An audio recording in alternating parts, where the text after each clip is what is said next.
Hello all welcome welcome back to our YouTube platform current affairs Adda Rohit academy. ఇదే మొదటిసారిగా నా channel చూడడం జరిగితే సబ్స్క్రైబ్ చేయండి.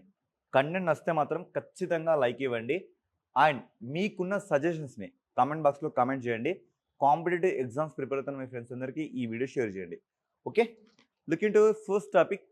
ఎస్, ఇక్కడ మనం చూస్తే మనకు కనబడుతుంది central potato research institute location ఎక్కడుంది, అదే తెలుగులో అయితే కేంద్ర బంగాళదుంపల పరిశోధన ఇన్స్టిట్యూట్ ఎక్కడ కలదు. సార్ ఎందుకు సార్ ఈ క్వశ్చన్ని మాకు ఇచ్చారు? ఎందుకంటే ఈ క్వశ్చన్ని రిలేటెడ్గా మనం ఒక కరెంట్ అఫైర్స్ చూడొచ్చు. ఈ క్వశ్చన్కి ఆన్సర్ తెలిస్తే కమెంట్ చేయండి, లేదా ఈ వీడియో ఎండింగ్లో నేనే ఆన్సర్ చెప్తా. సో తెలియదు సార్ అయినా సరే తెలుసుకొని మరి ఆన్సర్ చేయండి, ఓకేనా?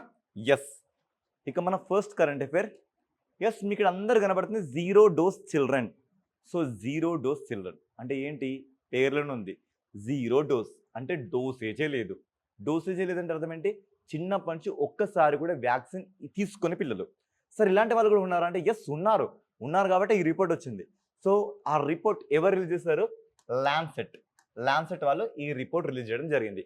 ఈ రిపోర్ట్ ఎప్పటి రిపోర్టు అంటే ఏ కాలం రిపోర్టు, ఏ కాలం తీసుకురావడం జరిగింది అంటే 2023 2020 రిఫరెన్స్ తీసుకొచ్చిన రిపోర్ట్.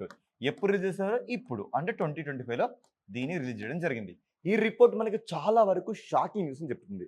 అవి ఎలాంటి షాకింగ్ న్యూస్ అంటే ఇండియా అనేది సెకండ్ ప్లేస్లో ఉంది అంట జీరో డోసేజ్ చిల్డ్రన్లో. అంటే ఇండియాలో లైక్ ఐ మీన్ వ్యాక్సిన్స్ తీసుకునే పిల్లలు సెకండ్ ప్లేస్లో, మన ప్రపంచంలో సెకండ్ ప్లేస్లో ఉన్నాం. ఇది ఎంతవరకు ఒక bad news to our India. So first ప్లేస్లో ఎవరున్నారో? నైజీరియా ఉండడం జరిగింది. ఇది కాంటెక్స్ట్. ఈ కాంటెక్స్ని మనం కొంచెం డీటెయిల్డ్గా అనాలిసిస్ చేస్తే ఇక్కడ చూడండి, మన దేశంలో అంటే 2023లో 1.44 మిలియన్ల మంది భారతీయ పిల్లలు ఈ వర్గంలో ఉన్నారు. 1 మిలియన్ అంటే ఎంత? 10 లక్షలు. సో ఇక్కడ చూడండి ఎంతమంది పిల్లలు, దాదాపుగా 14 లక్షల మంది పిల్లలకి ఇప్పటి వరకు అసలు వ్యాక్సినే లేదు. ఎంత ఘోరమైన విషయం అండి ఇది. ఓకే, సో నెక్స్ట్ అదే నైజీరియా చూసుకుంటే 2.5 మిలియన్ అంటే దాదాపుగా 25 లక్షల మంది పిల్లలకి అసలు వ్యాక్సినే ఇవ్వలేదంట. ఇది మరీ దారుణమైన పొజిషన్లో ఉంది. సో ఇక్కడ చూస్తే ప్రపంచంలో దాదాపుగా 8 టాప్ దేశాలు, అవి జనాభా పరంగా చూసుకుంటే 50% కంటే ఎక్కువగా జనాభా పరంగా ఉన్న దేశాలంట అవి. ఇవన్నిట్లలో ఇప్పటి వరకు అసలు టీకాలే ఇవ్వలేదంట. అర్థమవుతుందా? ఇక ఆ తర్వాత భారత్లో యూనివర్సల్ ఇమ్యునేషన్ ప్రోగ్రామ్ మనం మాట్లాడుకున్నాం కదా 1930s డికేడ్లో, దాదాపు ఇది 12 డిసీజెస్ని కవర్ చేస్తుంది. అయినా ఇది ఇప్పటికీ సక్రమంగా అమలు అవ్వట్లేదు అని ఈ న్యూస్ చెప్తుంది. అండ్ దీని ఛాలెంజెస్ చూసుకుంటే ఒకప్పుడు 1988లో దాదాపుగా 58.8 మిలియన్ల ఎవరైతే వ్యాక్సిన్ తీసుకొని పిల్లలు ఉన్నారో ఇప్పటికీ అంటే 2019కి వాళ్ళ సంఖ్య ఎంతకు తగ్గింది? 14.7 మిలియన్లకి తగ్గింది అని ఈ రిపోర్ట్ ఒకసారి చెప్పడం జరుగుతుంది. సో చూడండి, ఇండియా ఇంత లో స్టేజ్లో అంటే వ్యాక్సిన్స్ కూడా ఇవ్వని స్టేజ్లో మనం ఉన్నాం. అది ప్రపంచంలో సెకండ్ ప్లేస్లో. ఈ పాయింట్ ఎగ్జామ్ ఓరియంటేషన్లో అండ్ జనరల్ పర్స్పెక్టివ్లో చాలా ఇంపార్టెంట్. అర్థమవుతుందా? బై ద వై, నేను మీ అందరిని అడుగుతున్న ఒకే ఒక క్వశ్చన్, ఇదే క్వశ్చన్ మిమ్మల్ని అడుగుతున్నా. యూనివర్సల్ ఇమ్యునైజేషన్ ప్రోగ్రామ్ ఏ సంవత్సరంలో, ఏ ఇయర్లో ఇది లాంచ్ అయింది? తెలిస్తే ఖచ్చితంగా ఆన్సర్ చేయండి. తెలియకపోయినా సరే తెలుసుకుని ఆన్సర్ చేయండి. ఎందుకంటే ఇలాంటి క్వశ్చన్స్ ప్రాక్టీస్ ఎగ్జామ్లో అడిగే విధానాన్ని మనం చూసాం అండ్ చూడబోతాం కూడా. ఓకేనా? చలో next.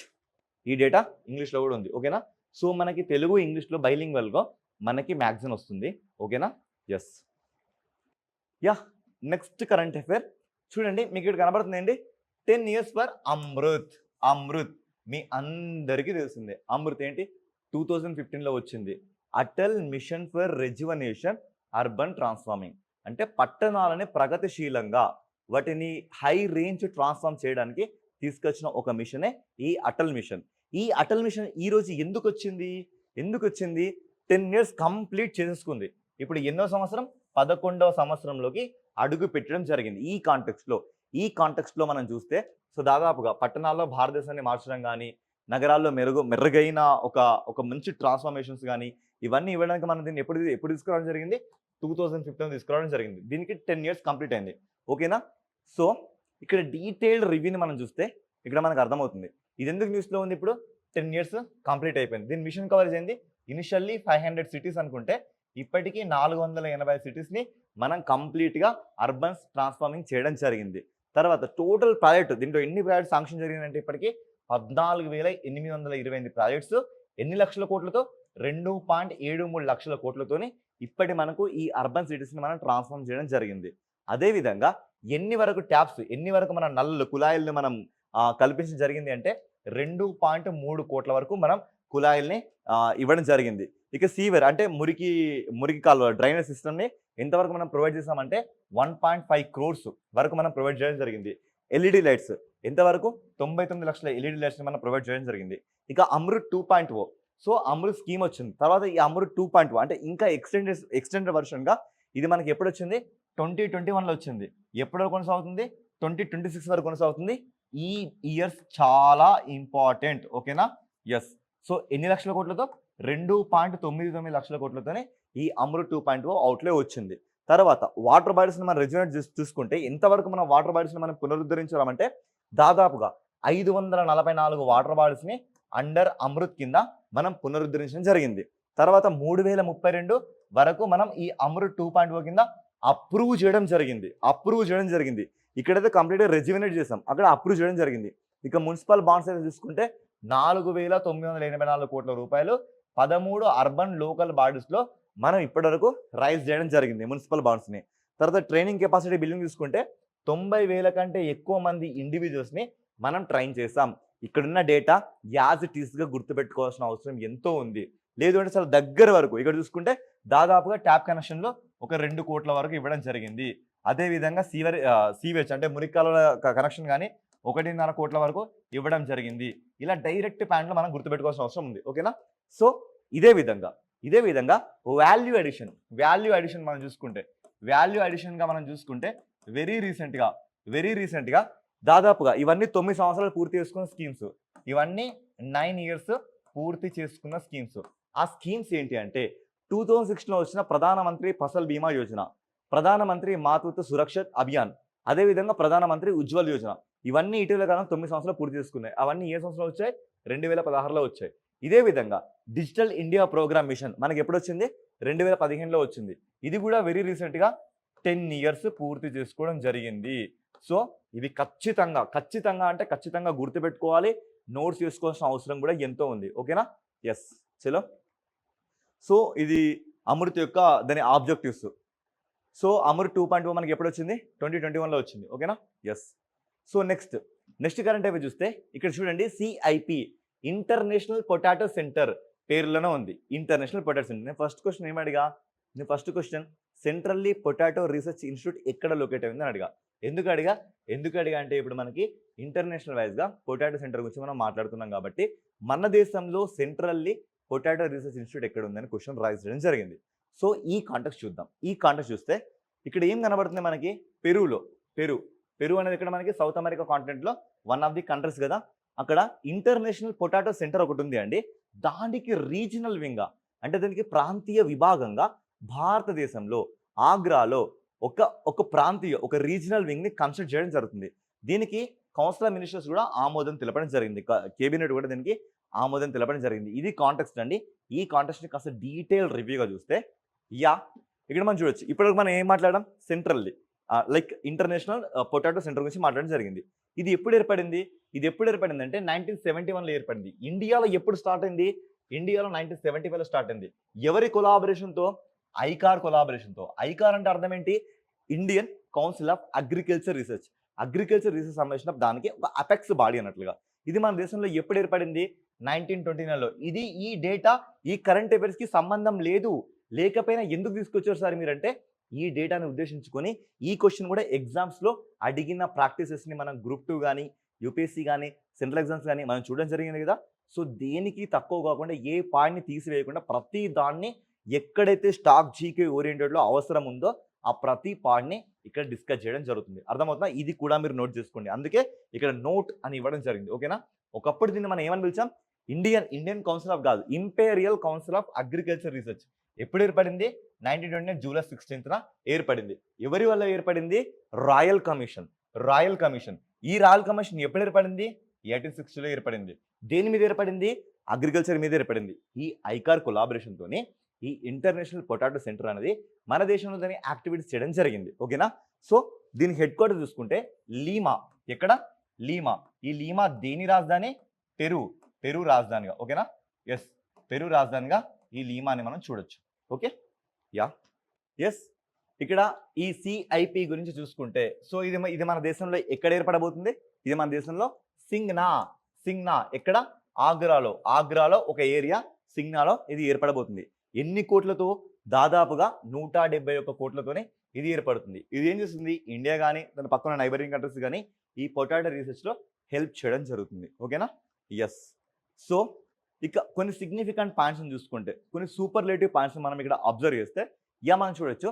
Second largest producer in world ఎవరు? ఇండియా. సో ఫస్ట్ ప్లేస్లో ఎవరున్నారు? చైనా ఉండడం జరిగింది. ఈల్డ్ గ్యాప్ మన దగ్గర చూసుకుంటే మనం ఇక్కడ ఒక హెక్టార్కి 25 టన్నులు నుంచి మనం ప్రొడక్షన్ చేయడం జరుగుతుంది. మన పొటెన్షియాలిటీ ఎంత ఉంది? ఒక హెక్టార్కి దాదాపుగా 50 టన్నుల పొటెన్షియాలిటీ మనకి ఉన్నది.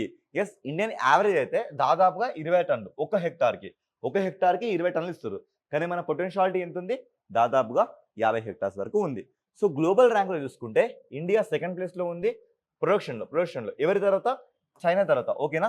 సో మన దేశంలో టాప్ స్టేట్స్ ఏంటి అంటే, ఒకటి Uttar Pradesh, second west Bengal, third Bihar. So దీన్ని యాజ్ ఇట్ ఈస్గా ఇలానే గుర్తుపెట్టుకోండి. ఒకటి ఉత్తరప్రదేశ్, నెక్స్ట్ పశ్చిమ బెంగాల్, నెక్స్ట్ చూడండి నెక్స్ట్ బీహార్. ఓకేనా? సో దీన్ని ఇలాగే గుర్తుపెట్టుకోండి. సో ఇవి 3 టాప్ ప్లేస్లో ఉండడం జరిగింది. ఎస్, ఇక్కడ నెక్స్ట్ మన కరెంట్ అఫైర్ చూసుకుంటే ఇది జాగ్రఫీ ఓరియంటేషన్ మనం చూడొచ్చు. ఇక్కడ చూడండి, ఇండియాస్ ఫస్ట్ అనే టాపిక్ వచ్చిందండి. Very very important. It is a superlative topic. ఖచ్చితంగా ఎగ్జామ్లో అడగడానికి ప్రాబిలిటీ చాయిస్ ఉన్న క్వశ్చన్. ఏంటి? India's first butterfly sanctuary inaugurated in Kerala's Aralam wild life sanctuary. So thing ఏంటి అంటే, చాలా ఏళ్ళ నుంచి ఒక ప్రొటెస్ట్ కానీ ఒక రిపోర్ట్ కానీ ప్రజల నుంచి ఒక రకమైన ఎక్స్పెక్టేషన్స్ ఉన్నాయి. ఏంటి అంటే, ఈ ఆరాలం వైల్డ్ లైఫ్ శాంక్చురీని బటర్ఫ్లై శాంక్చురీగా మార్చండి. ఎందుకంటే ఇక్కడ చాలా రకాల బటర్ఫ్లై స్పీషీస్. ఎంతవరకు అంటే అప్రాక్సిమేట్లీ 266+ జాతులు, ఇక్కడ బటర్ఫ్లై జాతులు మనకు కనబడతాయి, బటర్ఫ్లై స్పీషీస్ మనకు కనబడతాయి. ఈ కాంటెస్ట్లో దీన్ని ప్రస్తుతం దేశంలోనే మొట్టమొదటి బటర్ఫ్లై శాంక్చురీ దీన్ని డిజైన్ చేయబోతున్నారు. ఇది ఈ కరెంట్ అఫైర్ వచ్చింది కాబట్టి దీనికి సంబంధించిన ఒక డీటెయిల్ రివ్యూ చూద్దాం. సో ఎందుకు లిస్ట్లో ఉంది? India's first butterfly sanctuary. So చూడండి, ఇప్పటి వరకు బటర్ఫ్లై మీద శాంక్చురీస్ లేవు, but this is the butterfly sanctuary first in India. Okay, location ఇక్కడ కన్నూరు డిస్ట్రిక్ట్. పేరేంటి? Aralam wild life sanctuary. ఎక్కడ? కేరళలో. Renamed as Aralam butterfly sanctuary. ఎన్ని వరకు బటర్ఫ్లై స్పీషీస్ ఇక్కడ మనకు కనబడుతున్నాయి? 266. ఎకోలాజికల్ టైప్ తీసుకుంటే ఇక్కడ మనం ట్రోపికల్లీ కానీ సెమీ ఎవర్గ్రీన్ ఫారెస్ట్ మనకు కనబడుతుంది. ఓకేనా? ఎస్టాబ్లిష్డ్ ఇది ఎప్పుడు ఏర్పడింది? 1984లో ఏర్పడింది. ఒకసారి రియల్ టైంలో మనం దీన్ని విజువలైజేషన్స్ని అబ్జర్వ్ చేస్తే, ఎస్, ఇక్కడ మనం చూడొచ్చు కేరళ కన్నూరు డిస్ట్రిక్ట్. ఓకేనా? కనబడుతుంది మీ అందరికీ. ఎస్, చూడండి. సో మీరు చూడండి, ఇలా చూస్తే మీకు ఎక్కువ రోజులు గుర్తుపెట్టుకునే ప్రాబిలిటీ ఉంటుంది. కన్నూరు డిస్ట్రిక్ట్ కనబడుతుందా మీ అందరికీ? ఇక్కడ మీకు అందరికి కనబడుతుంది కదా కన్నూరు డిస్ట్రిక్ట్. ఈ కన్నూరు డిస్ట్రిక్ట్లో మనకి ఈ ఆరాలం వైల్డ్ లైఫ్ శాంక్చురీ లొకేట్ అయి ఉంది. ఎస్, ఇక్కడ మీరు చూడొచ్చు ఆరాలం వైల్డ్ లైఫ్ శాంక్చురీ. ఎస్, ఇది అండి ఆరాలం వైల్డ్ లైఫ్ శాంక్చురీ. ఈ కాలంలో కూడా మీరు జాగ్రఫీని అడ్రస్ చేయకపోతే చాలా కష్టం అండి. ఎస్, ఇది దీనికి సంబంధించిన చూడండి ఎంత బాగుంది. It is such an aesthetic nature కదా. సో ఈ ప్లేస్లో మనం ఎంతవరకు దాదాపుగా 266+ బటర్ఫ్లైస్ని ఈ ఎంటైర్ రీజియన్లో మనం అబ్జర్వ్ చేస్తున్నాం అని చెప్తుంది. ఓకేనా? ఎస్. సో నెక్స్ట్ ఇక్కడ చూస్తే దాదాపుగా 20 సంవత్సరాల నుంచి చూసుకుంటే ఇప్పుడు జూన్ 18, 2025 ఇది మారింది అని ఇక్కడ చెప్తుంది. దీని లొకేషన్ చూసుకుంటే ఇక్కడ మనకి కన్నూరు డిస్ట్రిక్ట్లో కేరళలో with in the western Ghats. So గుర్తుపెట్టుకోండి, ఇది చాలా ఇంపార్టెంట్. ఇది వెస్టర్న్ ఘాట్స్ అయినా కాదా? ఎస్, మీరే చూడండి. దయచేసి ఇలాంటి వాటిని మీరు బట్టి పెట్టడానికి ట్రై చేయకండి. ఓకేనా? వెస్టర్న్ ఘాట్స్ అని మనం మాట్లాడుకున్నాం కదా, ఇదంతా వెస్టర్న్ ఘాట్సా కదా? ఇదంతా ఇక్కడ వరకు మనకి వెస్టర్న్ ఘాట్స్ కనబడుతుంది. సో ఇది ఏ ప్లేస్లో లొకేట్ అయింది? వెస్టర్న్ ఘాట్స్. ఇలాంటి పాయింట్స్ చాలా మెయిన్ ఇష్యూస్ అండి. వీటితో మనకి ఒక్క స్టేట్మెంట్ రాంగ్ అయినా క్వశ్చన్ మొత్తం రాంగ్ అవుతుంది. అర్థమవుతుంది కదా? సో ఇలా అబ్జర్వ్ చేయండి. ఓకేనా? ఎస్. నెక్స్ట్ చూసుకుంటే దాదాపు ఇది 50 స్క్వేర్ కిలోమీటర్ ఏరియాలో ఆక్రమించింది. ట్రోపికల్లీ సెమీ ఎవర్గ్రీన్ ఫారెస్ట్ ఇక్కడ మనకు కనబడతాయి. దాంతోపాటు బటర్ఫ్లై స్పీసీస్ చూసుకుంటే 266 ప్లస్ స్పీషీస్ మనకి ఇక్కడ కనబడుతున్నాయి. దాదాపుగా 80% of the Kerala's butterflies diversity మొత్తం ఇక్కడనే లొకేట్ అయి ఉంది. ఇక రేర్ సైడింగ్ చూసుకుంటే ఇక్కడ చాలా వరకు రకరకాల స్పీషీస్ ఇంకా కనబడుతున్నాయని చెప్తుంది. ఇదేం మనకు అవసరం లేదు, జస్ట్ ఇది ఎప్పుడు ఏర్పడింది, ఇది మనకి 1984లో ఇది ఏర్పడింది. ఎన్ని స్పీషీస్ వరకు మనకి అడ్రస్ ఇస్తున్నాం, 266 ప్లస్ స్పీషీస్ వరకు మనం అడ్రస్ ఇస్తున్నాం. కేరళలో ఉన్న 80% బటర్ఫ్లైస్ మొత్తం మనకి ఇక్కడనే కనబడుతుంది. ఏ డిస్ట్రిక్ట్లో ఉంది, కన్నూరు డిస్ట్రిక్ట్లో ఉంది. ఏ లొకేషన్లో ఉంది, వెస్టర్న్ ఘాట్స్ పశ్చిమ కనుమల్లో ఇది లొకేట్ అయింది. ఇవి సరిపోతాయండి, సరిపోతుంది. ఓకేనా. సో నెక్స్ట్ ఇక్కడ చూడండి, ఇక్కడ మీకు క్వశ్చన్ ఇవ్వబడింది. ఎలా అంటే ఇక్కడ కరెక్ట్గా అబ్జర్వ్ చేయండి. India's first butterfly park, I'm not talking about butterfly sanctuary, I'm not talking about sanctuary. ఇది బటర్ఫ్లై పార్క్. బటర్ఫ్లై పార్క్ ని మనం చూసుకుంటే అది కర్ణాటకలో బన్నేరుఘట్ట బయాలజికల్ పార్క్ లో ఉంది. ఓకేనా. సో అదే విధంగా ఫస్ట్ బటర్ఫ్లై శాంక్చురీ చూసుకుంటే ఏది, ఆరాలం బటర్ఫ్లై శాంక్చురీ ఇన్ కేరళ. అస్సలు కన్ఫ్యూజ్ అవ్వకండి, ఇది most confusing factor. So sir మీరు మాకు ఆ రోజు ఆరాలం గురించి చెప్పారు కదా, బట్ ఎందుకు ఇప్పుడు మనకి బన్నేరుఘట్ట వచ్చింది అని మీరు అస్సలు అనుకోకండి. క్వశ్చన్ని క్లారిటీగా చదవండి. అది పార్కా శాంక్చురా, పార్కా శాంక్చురా, ఈ రెండింటిలో తేడా చూడండి. ఫస్ట్ ఇదేంటి, ఇది భారతదేశంలోనే మొట్టమొదటి బటర్ఫ్లై పార్క్ ఎక్కడుంది, బన్నేరుఘట్ట ఇన్ కర్ణాటకలో ఉంది. కానీ అదే బటర్ఫ్లై శాంక్చురీ ఎక్కడుంది, కేరళలో ఆరాలంలో ఉంది. అర్థమవుతుందా? ఎస్. చలో. సో నెక్స్ట్ కరెంట్ అఫైర్స్ చూస్తే యునైటెడ్ నేషన్స్ 80 ఇనిషియేటివ్. సో ఇక్కడ ఈ యునైటెడ్ నేషన్స్ 80 ఇనిషియేటివ్ ముఖ్యమైన విషయం కాదు. సో అసలు యునైటెడ్ నేషన్స్ అంటే ఏంటి, ఇది ఎప్పుడు వచ్చింది, ఇందులో మెంబర్ కంట్రీస్ ఏంటి, వీటి యొక్క హెడ్ క్వార్టర్స్ ఎక్కడున్నాయి, ఇవి చూసుకొని సరిపోతుంది. సో ఇక్కడ యునైటెడ్ నేషన్స్ 80 ఎందుకు వచ్చిందంటే ఇది ఎస్టాబ్లిష్ అయ్యి ఇప్పటికి ఎన్ని సంవత్సరాలు అవుతుంది, 8 ఇయర్స్ కంప్లీట్ అవుతుంది. అవునా కాదా? ఈ కాంటెక్స్ట్లో ఈయన ఎవరు, ఆంటోనియో గుటెరస్. ఈయన ఏం లాంచ్ చేయడం జరిగింది, United Nations 80 initiative is a significant opportunity to the strengthen the United Nations system and the deliver for those who depend on us. ఇది ఏంటి అంటే మేము ఒక చార్టర్ తీసుకురావడం జరిగింది. ఈ చార్టర్ పేరు ఏంటంటే 80 ఇయర్స్ కంప్లీట్ అవుతున్న సందర్భంగా మేము ఒక చార్టర్ తీసుకొచ్చాం. ఈ చార్టర్ ప్రకారంగా మా దాంట్లో ఇన్వాల్వ్ అయిన అన్ని దేశాలకి ఇది స్ట్రెంథనింగ్ బూస్టప్ క్రియేట్ చేయబోతుందని నేను చెప్పడం జరుగుతుంది. ఓకే. సో డీటెయిల్ రివ్యూ చూసుకుంటే ఇది ఏం చేస్తుంది, ఇది 3 కోర్ ఏరియా వర్క్ స్ట్రీమ్స్ అని వచ్చింది. ఫస్ట్ ఏంటంటే efficiency and cost reduction, eliminate the overlaps, reduce administration cost, automatic services అంటే పరిపాలన విభాగం కానీ, లేదు అంటే చాలా వరకు ఖర్చును తగ్గించడం కానీ, లేదు అంటే వాళ్ళ యొక్క సర్వీసెస్ని ఇంకా ఆటోమేట్ చేయడం కానీ, వీటి గురించి చెప్తుందంట. సెకండ్ ఏంటంటే mandatory implementation of review. So ప్రతిసారి మనం అమలు ఎలా జరుగుతుంది దాన్ని సమీక్ష చేయాలని చెప్తుంది. తర్వాత స్ట్రక్చరల్ రీఫార్మ్స్, మనం నిర్మాణాత్మకంగా ఇంకెలాంటి రీఫార్మ్స్ తీసుకోవాలని అని చెప్పడం జరుగుతుంది. సో ఈ కరెంట్ అఫేర్ అంత ఇంపార్టెంట్ కాదు, కానీ స్టాక్ పాయింట్ ఆఫ్ వ్యూ చూసుకుంటే ఇది ఇంపార్టెంట్. మనకి గ్రూప్ 1 క్యాన్సర్ అనే ప్రిలిమ్స్లో కానీ, గ్రూప్ 2లో కానీ వీటి మీద ప్రతిసారి మనం క్వశ్చన్స్ చూస్తున్నాం అండ్ చూడబోతాం కూడా. ఓకేనా. ఎస్. యునైటెడ్ నేషన్స్ గురించి చూసుకుంటే ఇది మనకి ఎప్పుడు ఏర్పడిందండి, 1945 26న ఏర్పడింది. ఎలా, the signing off the UN charter, UN charter ప్రకారం ఇది ఏర్పడింది. అండ్ దీని హెడ్ క్వార్టర్స్ చూసుకుంటే మనకి న్యూయార్క్ సిటీలో ఇది లొకేట్ అయింది. అండ్ దీనికి చాలా వరకు మనకి రీజనల్ హెడ్ క్వార్టర్స్ కూడా ఉన్నాయి. అది జెనీవా కానీ, నైరోబీ కానీ, వియన్నా కానీ, ది హేగ్ కానీ మనం చూడొచ్చు. దీంట్లో మనకి దాదాపుగా 6 వింగ్స్ కనబడతాయి. ఒకటేంటి యునైటెడ్ నేషన్ జనరల్ అసెంబ్లీ కానీ, సెక్యూరిటీ కౌన్సిల్ కానీ, ఎకనామిక్ అండ్ సోషల్ కౌన్సిల్ కానీ, ఇంటర్నేషనల్ కోర్ట్ ఆఫ్ జస్టిస్ కానీ, సెక్రటేరియట్ కానీ, అండ్ ట్రస్టీషిప్ కౌన్సిల్ కానీ, ఇవన్నిటిని మనం దీనిలో చూస్తాం. అండ్ దీనిలో మెంబర్ కంట్రీస్, ఇది చాలా ఇంపార్టెంట్ అంటే ఇది ఇంతకుముందు ఎగ్జామ్స్లో అడగడం కూడా జరిగింది. ఎన్ని కంట్రీస్ దీంట్లో, 193 మెంబర్ కంట్రీస్, 2 అబ్జర్వర్ స్టేట్స్ దీంట్లో ఉండడం జరిగింది. అండ్ దీంట్లో వాడే official language Arabic, Chinese, English, French, Spanish, Russian, ఇవి కూడా ఇంపార్టెంట్. ఓకేనా. సో దీన్ని చూసుకుంటే ఇది దీని ఫ్లాగ్ అండి, ఇది దీని ఎంబ్లం. ఈ ఎంబ్లం చూడండి. సో మనకి దాదాపు ప్రపంచ మ్యాప్ అక్కడనే కనబడుతుంది. అర్థమవుతుందా. సో మొత్తం కలర్ ఏంటి, బ్లూ కలర్లో ఇది ఉండడం జరిగింది. ఇలాంటి క్వశ్చన్స్ మన ఎగ్జామ్స్లో ఎక్స్పెక్ట్ చేయొచ్చు. ఓకే. చలో నెక్స్ట్ కరెంట్ అఫేర్. ఎస్. ఇక్కడ చూడండి ఫస్ట్ ఈ ఇమేజ్ చూడండి. ఇక్కడ మీకు కనబడుతుంది ఎవరు, ఆంధ్రప్రదేశ్ ఉప ముఖ్యమంత్రి పవన్ కళ్యాణ్ గారు. ఇక్కడ మీకు కనబడుతుంది ఎవరు, Gajendra Singh Shekhawat, India's tourism and cultural minister. ఇద్దరు ఎక్కడ లొకేట్ అవ్వడం జరిగిందంటే రాజమహేంద్రవరం లొకేట్ అవ్వడం జరిగింది. ఎందుకు లొకేట్ అవ్వడం జరిగింది, అదే ఈ కరెంట్ అఫేర్. ఎందుకు అంటే ద రీజనల్ సైన్స్ మ్యూజియంని మన రాజమండ్రిలో ఎస్టాబ్లిష్ చేయాలి. సో దీనికి ఎవరికి మనం ట్రిబ్యూట్గా ఇద్దామంటే పవన్ కళ్యాణ్ గారు ఇక్కడ ఏమని చెప్పడం జరిగిందంటే భౌతిక శాస్త్రవేత్త జ్ఞానానంద పేరు మీద మనం ఈ రీజనల్ సైన్స్ మ్యూజియంని మనం ఎస్టాబ్లిష్ చేయబోతున్నాం అని ఇక్కడ చెప్పడం జరిగింది. ఈ కాంటెస్ట్లో ఇది ఏపీ రీజనల్ ఇష్యూస్ కరెంట్ అఫైర్స్లో భాగంగా చాలా చాలా ఇంపార్టెంట్ పాయింట్. ఓకేనా? Yes, national council of science museum వాళ్ళు వీళ్ళ ఆధ్వర్యంలో 15.5 కోట్లతోనే దాదాపుగా 5 ఎకరాల ప్రాంగణంలో ఈ మ్యూజియంని కన్స్ట్రక్ట్ చేయబోతున్నారు. సో ఇక్కడ గజేంద్ర సింగ్ షెకావత్ గారు చెప్తున్నారు ఏంటంటే ఈ మ్యూజియంలో విద్యార్థులు శాస్త్రీయ దృక్పథాన్ని పెంపొందించే విధంగా, సైన్స్ అండ్ టెక్నాలజీ మీద ఇంట్రెస్ట్ కలిగించే విధంగా చాలా వరకు ఈ మ్యూజియం యూజ్ అవుతుంది అని ఇక్కడ ఈయన చెప్పడం జరిగింది. సో ఇక్కడ చూసుకుంటే మనకి రాజమండ్రి ఎంపీ పురంధేశ్వరి గారు అండ్ రాష్ట్ర పర్యాటక సాంస్కృతిక శాఖ మంత్రి కందుల దుర్గేష్ గారు కూడా ఇక్కడ అటెండ్ అవ్వడం జరిగింది.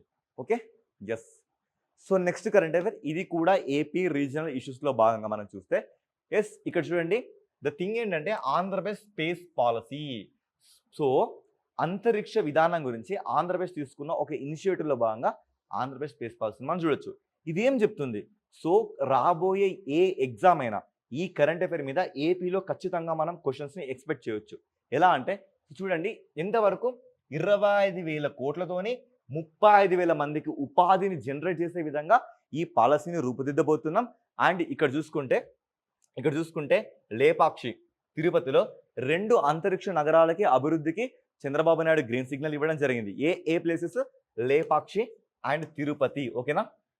ఏపీ సకాలంలో విధానపరమైన జోక్యం విస్తరించడం వల్ల అంతరిక్ష ఆర్థిక వ్యవస్థలో పోటీతత్వాన్ని ఇస్తుందని ఎవరు చెప్పడం జరిగింది? గౌరవ సలహాదారు అండ్ ఇస్రో మాజీ చైర్మన్ ఆయన పేరేంటి సోమనాథ్ గారు అడ్రస్ చేయడం జరిగింది. ఓకేనా?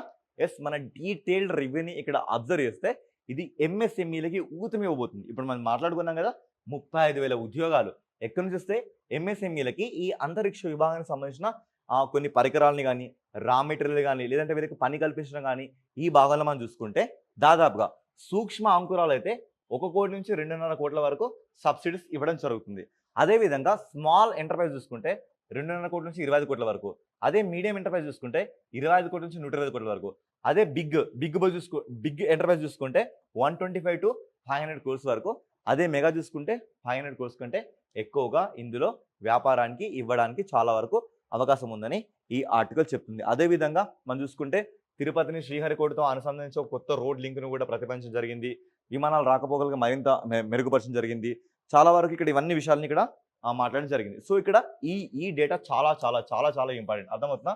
సో ఇక్కడ ఏ ఎంఎస్ఎంఈని ఏ రకంగా మనం డివైడ్ చేయడం జరిగిందంటే స్మాల్ అయితే ఒక రకంగా, లేదు అంటే మైక్రో అయితే ఒక రకంగా, మీడియం అయితే ఒక రకంగా, బిగ్ అయితే ఒక రకంగా, మెగా అయితే ఒక రకంగా ఇక్కడ మనం సెగ్రిగేషన్ చేయడం జరిగింది. ఈ డేటా చాలా ఇంపార్టెంట్. ఓకేనా? ఎస్, ఇదే విధంగా మనకి పేపర్లో కూడా కొన్ని ఆర్టికల్స్ రావడం జరిగినాయి. ఆర్టికల్స్ ఏంటంటే ఒక్కొక్క ప్రాంతం ఉత్పత్తిలో ఒక్కొక్క రకంగా ప్రత్యేకత తీసుకొస్తారట. విశాఖపట్నం శ్రీకాకుళం చూసుకుంటే ఒక నావల్ క్లస్టర్ని, అంటే ఎస్పెషల్గా ఈ ఏరియాలో ఒక నావల్ క్లస్టర్ని తీసుకురావడం జరుగుతుంది. 3,000 ఎకరాల్లో దాన్ని ఏర్పాటు చేస్తారట. అదే జగ్గయ్యపేట దొనకొండ ఇక్కడ ఈ ప్లేస్లో మనం చూసుకుంటే ఈ జగ్గయ్యపేట దొనకొండలట క్షిపణులు ఆయుధాల ఉత్పత్తిని 3,000 నుంచి 4,000 ఎకరాల్లో ఏర్పాటు చేస్తారు. అదే కర్నూలు ఓర్వకల్లు, ఎస్ ఈ ప్లేస్లో మనం చూసుకుంటే కర్నూలు ఓర్వకల్లు చూసుకుంటే 4,000 ఎకరాల్లో దాదాపుగా ఎన్ని మానవరహిత విమానాలు అంటే సింపుల్గా డ్రోన్ల తయారని ఒక క్లస్టర్ని అక్కడ ఏర్పాటు చేస్తారు. సో చాలా ఇంపార్టెంట్ అండి, ఈ డేటా చాలా ఇంపార్టెంట్. ఓకేనా? సో నెక్స్ట్ లేపాక్షి మడకశిర, ఇక్కడ చూసుకుంటే ఏరోస్పేస్ ఎలక్ట్రానిక్ క్లస్టర్స్ని ఇక్కడ ఏర్పాటు చేస్తారు. అదేవిధంగా తిరుపతి చూసుకుంటే రీసెర్చ్ అండ్ డెవలప్మెంట్ హబ్, ఈ ప్లేస్లో రీసెర్చ్ అండ్ డెవలప్మెంట్ హబ్ని ఏర్పాటు చేస్తారు. ఇదే విధంగా పోర్టులు, విమానాశ్రయాలు చాలా వరకు ఇవన్నిటి యొక్క డెవలప్మెంట్ జరుగుతుంది. కానీ మీరు ఈ ప్లేసెస్ని మాత్రం 100% గుర్తుపెట్టుకోవడానికి ట్రై చేయండి. ఓకేనా? ఇదే విధంగా చాలా పెద్ద ఆర్టికల్ కూడా వచ్చింది. ఇదంతా ఇంతకుముందు మనం మాట్లాడుకుందే. ఓకేనా? Yes. So our next current affair, yes ఇక్కడ మనకు కనబడుతుంది రోన్ గ్లేషియర్ పేరేంటి? రోన్ గ్లేషియర్. సో చూడండి, ఇప్పటి వరకు మనం చాలా గ్లేషియర్స్ మాట్లాడుకున్నాం. ఆ గ్లేషియర్స్లో భాగంగా మనం ఇంతకుముందు ఏమేమి మాట్లాడుకున్నాం? ఒకటి పెరిటో మొరోనో గ్లేషియర్ గురించి ఒకసారి మాట్లాడుకున్నాం. ఓకేనా? ఆ తర్వాత యాలా గ్లేషియర్ గురించి మాట్లాడుకున్నాం. ఈ యాలా గ్లేషియర్కి అయితే ఏకంగా మనం ఫ్యూనరల్స్ నిర్వహించాం. సో ఇలా చాలా వరకు మనం గ్లేషియర్స్ని మాట్లాడుకోవడం జరిగింది. ఈ రోజు మన టాపిక్లో వచ్చిన గ్లేషియర్ పేరేంటి? రోన్ గ్లేషియర్. ఎక్కడుంది? ఇది స్విట్జర్లాండ్ అండ్ ఇటలీ లొకేషన్ల మధ్య ఇది లొకేట్ అయింది. ఇది ఏంటి అంటే సో చూడండి ఈ రివర్ పేరు ఇక్కడ మీకు ఒక రివర్ కనబడుతుంది కదా, ఈ రివర్ పేరు ఏంటి? ఈ రివర్ పేరు రోన్ రివర్. ఈ రోన్ రివర్కి ఈ ఈ హిమానీ నదం, ఈ గ్లేషియర్ అనేది ప్రధానంగా ఇది కారణమవుతుంది. సో అలాంటిది గ్లోబల్ వార్మింగ్ వల్ల దాదాపుగా పూర్తి వరకు కరుగుతూ ఆ బార్డర్స్లో ఒక డిస్ప్యూట్స్ని సృష్టిస్తుంది అంట. అర్థమవుతుందా? సో కాంటెంట్ ఏంటంటే Switzerland and Italy intended to partial redraw their land border near the Matterhorn as the melting glaciers shift the existing boundary. So చూడండి అంటే ఎలా సార్ బౌండరీస్కి ఎలా ప్రాబ్లం అవుతుందంటే ఇప్పుడు చూడండి ఈ వాటర్ మొత్తం ఇటు సైడ్ రావడం జరిగింది. ఇంతకుముందు ఈ వాటర్కి సైడ్ ఉంది స్విట్జర్లాండ్, ఈ వాటర్ సైడ్ ఉంది ఇటలీ అని మనం మాట్లాడుకుందాం. ఈ వాటర్ మొత్తం ఇప్పుడు ఇటే కంప్లీట్గా వచ్చాయి. అప్పుడు ఈ భాగం మొత్తం ఎవరికి చెందింది? వేరే దేశం చెంది. సో ఇలా మన డిస్ప్యూట్స్ని లేదా వివాదాలని మనం చూడడం జరుగుతుంది కదా. ఈ కాంటెక్స్ట్లో ఒక గ్లోబల్ వార్మింగ్ కూడా ఇరు దేశాల మధ్య ఒక డిస్ప్యూట్కి కారణమైందంటే జస్ట్ ఎగ్జామిన్ మన సిచ్యువేషన్ ఎంత వరస్ట్గా ఉంది. అర్థమవుతుందా? ఎస్. సో దీని ఫుల్ కాంటెక్స్ట్ని మనం అబ్జర్వ్ చేస్తాం. దీని లొకేషన్ చూడండి, ఇది ఎక్కడ? స్విట్జర్లాండ్లో ఆల్స్లో ఉంది. ఇంకా స్పెషల్గా అది ఏ లొకేషన్లో అంటే ఉర్నర్ ఆల్స్. పేరేంటి? ఉర్నర్ ఆల్స్లో ఇది లొకేట్ అయింది. ఓకేనా? సో ఇక్కడ మనం చూస్తే ఈ గ్లేషియర్ మీద అత్యంత ఎత్తైన పీక్ పేరు ఏంటంటే దమ్మా స్ట్రోక్స్. ఎంత హైట్? దాదాపు 3630 మీటర్ల హైట్లో ఇది మనం చూడొచ్చు. సో ఒక్కసారి దీన్ని మనం రియల్ టైం విజువలైజేషన్లో అబ్జర్వ్ చేస్తే మనకి ఇంకా డీటెయిల్గా అర్థమవుతుంది. ఎస్ చూడండి, ఇటలీ కనబడుతున్నా, ఈ స్విట్జర్లాండ్, ఇది బార్డర్స్ అండి. ఈ బార్డర్స్లో ఇది ఎగ్జాక్ట్గా ఈ ప్లేస్లో లొకేట్ అయింది. బార్డర్ కనబడుతుంది కదా ఇక్కడ మీకు వైట్గా ఇలా. ఈ వాటర్ ఇక్కడ చూడండి, ఇది మీకు కనబడుతున్న రోన్ రివర్. దీన్ని మనం 3 డైమెన్షనల్ యాంగిల్లో చూసుకుంటే ఇలా మనకు కనబడుతుందండి. సో కరెంట్ అఫైర్స్ అందరూ బయట చెప్తారు, బట్ ఇక్కడ చెబుతూ చూయిస్తాం. ఇలా చేస్తే మీకు ఎక్కువ రోజులు గుర్తుంటుంది. ఎస్ ఇక్కడ మీరు అబ్జర్వ్ చేయండి. సో థింగ్ ఏంటి అంటే ఎస్ ఇలా ఇదంతా మనకు ఒక గ్లేషియర్ అండి. ఈ గ్లేషియర్ మధ్యలో ఇక్కడ మనకు ఒక రివర్ కనబడుతుంది కదా, ఈ రివర్ ట్రాన్స్ఫర్మేషన్ చూడండి, ఇలా ఈ రివర్ వస్తుంది. ఇక్కడ ఏంటి? ఈ జనరల్గా పెరెనియర్ రివర్స్ అని మనం మాట్లాడుకుంటాం. వీటి మీద సన్ లైట్ వల్ల ఇది కరుగుతూ మనకి ఇలాంటి ఒక రివర్ ఫార్మేషన్ జరుగుతుంది. సో ఈ రివర్ ఫార్మేషన్ వల్ల ఇరు దేశాల మధ్య ల్యాండ్ డిస్ప్యూట్సే చేంజ్ అవుతున్నాయి. అర్థమవుతుందా? ల్యాండ్ డిస్ప్యూట్సే అంటే ల్యాండ్ బార్డర్స్ చేంజ్ అవుతూ అక్కడ ఒక డిస్ప్యూట్స్ అనేది ఏర్పడుతుంది. సో ఈ కాంటెక్స్ట్లో ఇది ఈరోజు మనకి వార్తల్లోకి వచ్చింది. మీకు డైరెక్ట్గా క్వశ్చన్ పడుతుంది. ఇటీవల కాలంలో మనం రోన్ అనే గ్లేషియర్ చూసాం. ఇది ఏ 2 దేశాల సరిహద్దుల గురించి ఒక వివాదాస్పద అంశంగా మారింది అనే క్వశ్చన్ని మనం ఇక్కడ ఎక్స్పెక్ట్ చేయొచ్చు. ఓకేనా? సో దీని ప్రకారంగా ఇవన్నీ చూసుకుంటే దీనికి సంబంధించిన ఇష్యూస్ అండి. అంటే ఎలాంటి రకమైన ఆందోళన మనం ఇక్కడ ఎస్టిమేట్ చేయొచ్చు, మనం చూడొచ్చు అని చెప్పే ఇష్యూస్. ఓకేనా? ఎస్. ఇక మనం నెక్స్ట్ కరెంట్ అఫైర్స్ చూసుకుంటే ఇది మనకి central board of direct taxes గురించి చైర్మన్ యొక్క పదవీ కాలాన్ని మరొక సంవత్సరం పొడిగించడం జరిగింది. ఆయన ఎవరు? ఎస్ ఇక్కడ మీకు కనబడుతున్నారా? ఈయన. ఇదంతా మీకు అనవసరం అండి. జస్ట్ రవి అగర్వాల్ యొక్క term as chairman of central board direct taxes chairman గా 1 సంవత్సర కాలం పొడిగించబడింది. సరిపోతుంది. ఇంతకన్నా ఈ డేటా మీకు ఇంకేమీ అవసరం లేదు. ఆయన ఎక్కడి నుంచి వచ్చాడు ఇవన్నీ మనకు అనవసరం. జస్ట్ ఇవి మనం చూసుకుంటే సరిపోతుంది. CBDT. సో దీని యొక్క మోటో ఏంటి? Fund roots and bars. ఎప్పుడు ఏర్పడింది? 1964 జనవరి 1న ఏర్పడింది. ఎన్ని సంవత్సరాల క్రితం? 61 సంవత్సరాల క్రితం ఏర్పడింది. ఇది ఒక స్టాచ్యూటరీ బాడీ, అంటే ఒక చట్ట ప్రకారంగా ఇది మన దేశంలో ఏర్పడింది. ప్రిసైడింగ్ ఏజెన్సీస్ చూసుకుంటే సెంట్రల్ బోర్డ్ ఆఫ్ రెవెన్యూ. ఓకేనా? ఎస్. ఇంకాస్త డీటెయిల్గా దీన్ని మనం అబ్జర్వ్ చేస్తే ఇది ఏ మంత్రి శాఖ కింద ఉంటుంది, ఏ డిపార్ట్మెంట్ కింద ఉంటుంది చూసుకోవాల్సిన అవసరం కూడా మనకు ఉంది. సో ఇక్కడ మనం చూసుకుంటే ఇది under department of revenue and ministry of finance కింద ఇది వర్క్ చేయడం జరుగుతుంది. అండ్ ఇది డైరెక్ట్ ట్యాక్సెస్ కాదు, including income tax, corporate tax through the income tax department ద్వారా income tax and corporate taxes కూడా ఇది చూస్తుంది. అండ్ ఇది ఎప్పుడు ఏర్పడింది? మనకి 1964లో ఏర్పడింది. And central board of revenue act 1963 ప్రకారంగా ఇది మనకి 1964లో ఏర్పడింది. 61 సంవత్సరాలు అవుతుంది ఇప్పటికి ఏర్పడి. అర్థమవుతుందా?